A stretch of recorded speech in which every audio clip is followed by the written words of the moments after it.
Assalamualaikum warahmatullahi wabarakatuh. Alhamdulillah alladzi anzala sakinata fi qulubil mu'minin liyazdadu imanan ma imanihim. Asyhadu alla ilaha illallah wahdahu la syarikalah al malikul haqqul mubin wa asyhadu anna muhammadan abduhu wa rasuluh arsalahu rahmatan lil alamin. Allahumma sholli ala Muhammadin wa ala alihi wa ashabihi ajmain. Amma ba'd.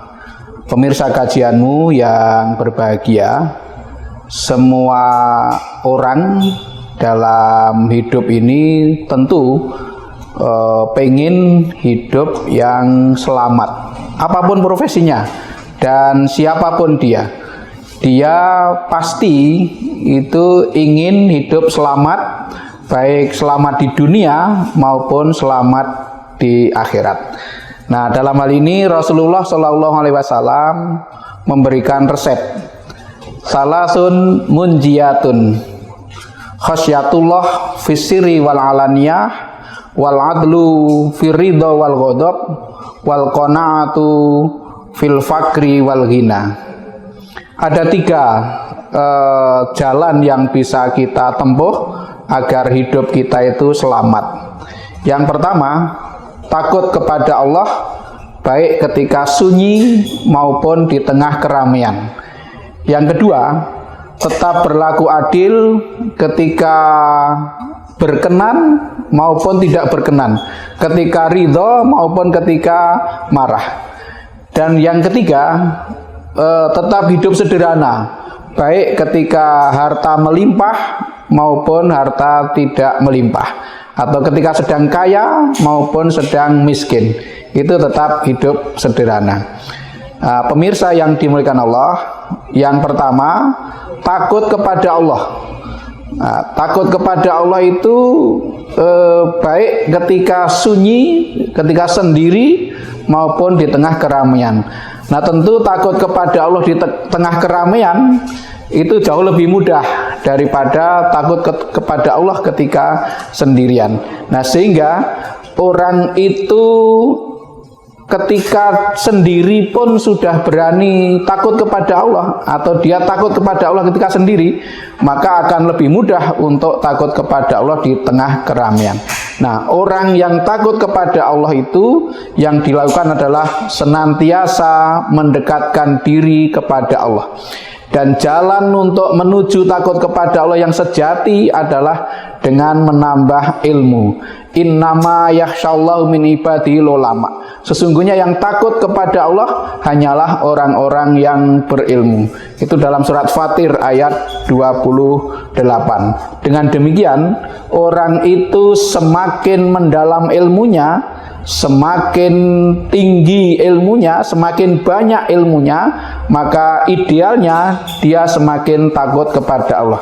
Dan orang itu kalau semakin takut kepada Allah, maka dia semakin mendekatkan diri kepada Allah, semakin taat kepada Allah, dan tentu tidak berani melakukan pelanggaran, baik pelanggaran aturan Allah maupun aturan sesama manusia, aturan kenegaraan, dan lain-lain.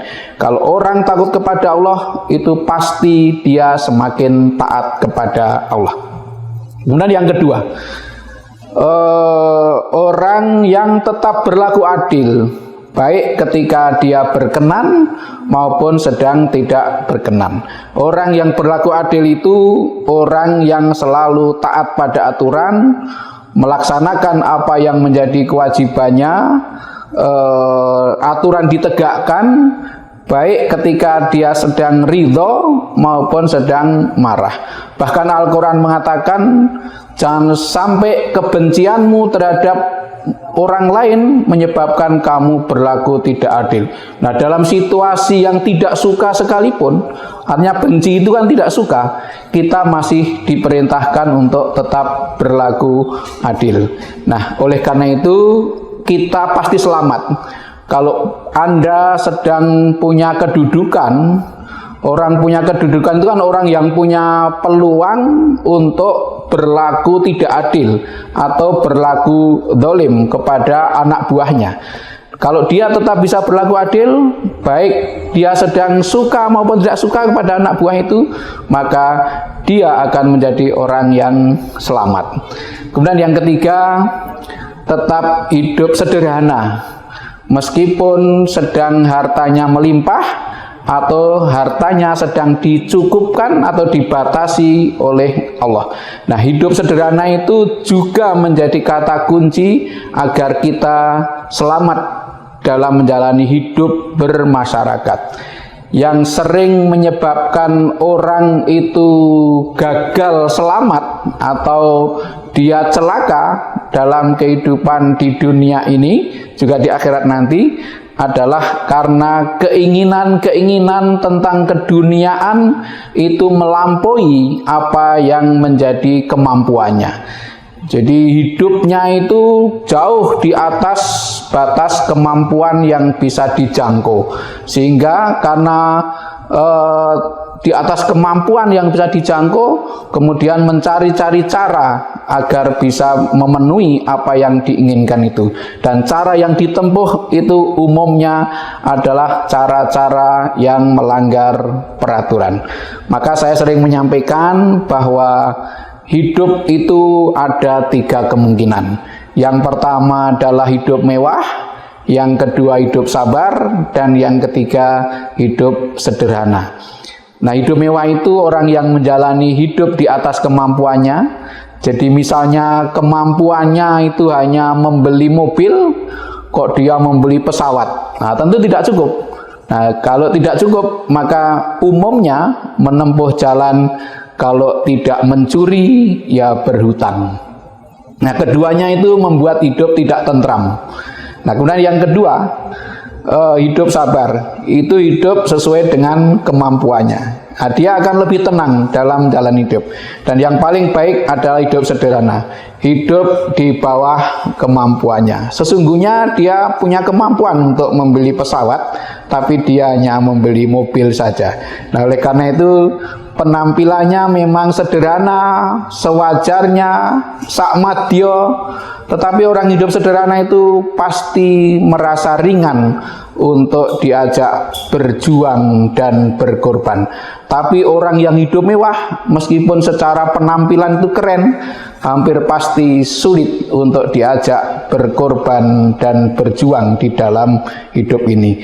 Maka tetaplah hidup sederhana meskipun harta melimpah.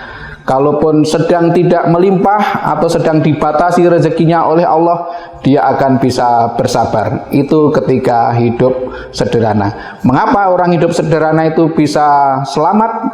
Karena dia tidak akan berani nerjang aturan, tidak berani nerak paugeran gitu dalam menjalani hidup. Oleh karena itu pasti selamat.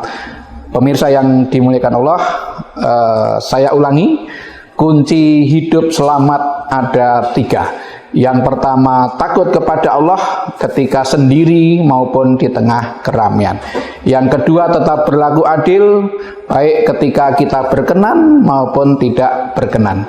Dan yang ketiga, tetap hidup sederhana, baik ketika rezeki dilimpahkan oleh Allah maupun sedang dibatasi oleh Allah Subhanahu wa Ta'ala. Mudah-mudahan kita bisa menunaikan 3 pesan Nabi itu sehingga kita betul-betul hidup dengan selamat di dunia dan akhirat.